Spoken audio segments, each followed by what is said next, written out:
ಜಿ5 ಇರುವಾಗ ನೀವು ನಿಮ್ಮ ನೆಚ್ಚಿನ ಶೋಗಳನ್ನ ಎಂದಿಗೂ ಮಿಸ್ ಮಾಡಿಕೊಳ್ಳುವುದಿಲ್ಲ. ಅದು ಸಂಪೂರ್ಣ ಉಚಿತವಾಗಿ. ಅದು ಅಜ್ಜಿ ಜಾನು ಮನೆಗೆ ಹೋಗಿ ಬರ್ತೀನಿ ಅಂತ ಹೇಳ್ತಿದ್ರು. ಅವ್ರು ಒಬ್ಬರನ್ನೇ ಕಳ್ಸಕ್ ಆಗಲ್ಲ. ಈಗಿನ ಪರಿಸ್ಥಿತಿನಲ್ಲಿ ನಾವು ಯಾರು ಅವ್ರ ಜೊತೆ ಹೋಗೋಕ್ಕಾಗ್ತಾ ಇಲ್ಲ. ಅದಕ್ಕೆ ನಿನ್ನನ್ನ ಅಜ್ಜಿ ಜೊತೆ ಹೋಗಿ ಬರಕ್ಕಾಗತ್ತಾ ಕೇಳೋಣ ಅಂತ ಅನ್ಕೊಂಡೆ. ಈಗ ನಿನ್ ಮದ್ವೆ ಆಗಿದ್ಯಾ? ಚಲ್ವಿನ ಇಲ್ಲಿ ಒಬ್ಬಳನ್ನೇ ಬಿಟ್ಟು ನೀನು ಹೋಗೋಕ್ ಆಗಲ್ಲ ಅನ್ಸುತ್ತೆ. ನಾನು ಬೇರೆ ಏನಾದ್ರೂ ವ್ಯವಸ್ಥೆ ಮಾಡ್ತೀನಿ ಬಿಡಪ್ಪ.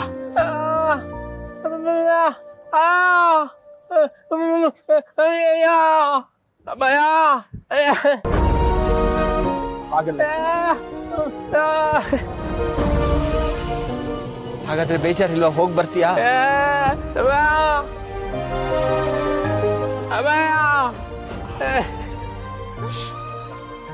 ಮಾವ, ಇವ್ರು ಇಷ್ಟೊಂದು ಖುಷಿಯಾಗವ್ರೆ, ಅಂತದೇನ್ ಹೇಳಿದ್ರಿ?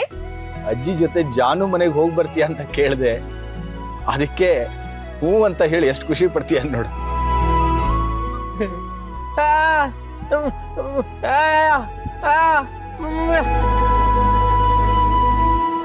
ಎಂತದು ತೊಂದ್ರೆ ಇಲ್ಲ, ಆರಾಮಾಗಿ ಹೋಗ್ಬಿಟ್ ಬಾ. ಹಾಗಲ್ಲಮ್ಮ, ನೀವಿಬ್ರು ಈಗಿನ್ನೂ ಮದ್ವೆ ಮಾಡ್ಕೊಂಡಿದ್ದೀರಾ. ಅಲ್ಲಿಗೆ ಹೋದ್ರೆ 2-3 ದಿನ ಅಲ್ಲಿ ಇರ್ಬೇಕಾಗತ್ತೆ. ಆಗ ನೀನೊಬ್ಳೇ ಇರ್ಬೇಕಾಗತ್ತಲ್ಲ ಅಂತ ಯೋಚಿಸ್ತಿದ್ದೆ. ಯಾಕೆ ಮಾವ ಹಿಂಗೆಲ್ಲ ಮಾತಾಡಿ ನನ್ನ ದೂರದೋಳ್ ತರ ನೋಡ್ತೀರಾ? ಇಷ್ಟೋ ತನಕ ಜಾನು ಅಕ್ಕನ ಬಗ್ಗೆನೇ ಮಾತಾಡ್ತಾ ಇದ್ರು. ಅವ್ರನ್ನ ಯಾವಾಗ ನೋಡ್ತೀನೋ ಅಂತ ಹೇಳ್ತಾ ಇದ್ರು. ಈಗ ಅವ್ರು ಅನ್ಕೊಂಡಿರೋದೇ ಆಯ್ತೈತೆ. ನಾನು ಯಾಕೆ ಬೇಡ ಅನ್ಲಿ? ನಂಗೆ ಯಾವ ಬೇಜಾರು ಇಲ್ಲ.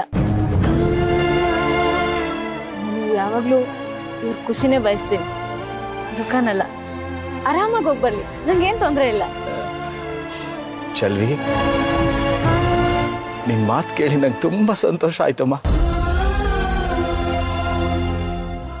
ನಮ್ ಬೆಂಕಿಗೆ ಆ ಭಗವಂತನೇ ನಿನ್ ಜೋಡಿ ಮಾಡಿದ್ದಾನೆ. ಸರಿಮ್ಮ, ಮನೆಯಲ್ಲಿ ಮಾತಾಡಿ ಯಾವಾಗ ಬರ್ಬೇಕು ಅಂತ ನಾನು ಫೋನ್ ಮಾಡಿ ಹೇಳ್ತೀನಿ. ಸರಿ ಮಾವ. ಬೆಂಕಿ, ನಾನು ಫೋನ್ ಮಾಡ್ತೀನಿ. ಸರಿಪಾ, ಹುಷಾರು. ಹೇಳ್ತೀನಿ, ಚೆನ್ನಾಗಿದ್ದಾಳೆ. ಬರ್ತೀನಮ್ಮ, ಹುಷಾರು.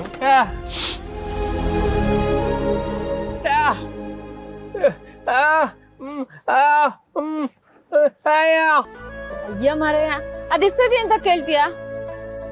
ಜಾನು ಅಕ್ಕ ನಿನ್ ತಂಗಿ ಅಂದ್ರೆ ನಮ್ ಮನೆ ಮಗಳು. ನಮ್ ಮನೆ ಮಗಳನ್ನ ನೀನ್ ನೋಡ್ಕತೀನಿ ಅಂದ್ರೆ ನಾನ್ ಬೇಡ ಅಂತೀನಾ? ಬೇಜಾರ್ ಮಾಡ್ಕತೀನಾ? ಮತ್ತೆ ಹುಷಾರಾಗಿ ಹೋಗ್ಬಿಟ್ ಬಾ.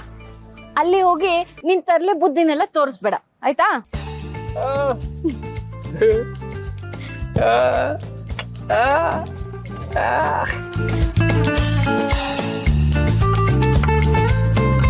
ನಾನು ಜೊತೆ ಹೋಗಿದ್ದಿದ್ರೆ ಚೆನ್ನಾಗಿರ್ತಿತ್ತು. 2-3 ದಿವಸ ಬಿಟ್ಟಿರೋದ. ನಾನು ಹೆಂಗಿರ್ಲಿ?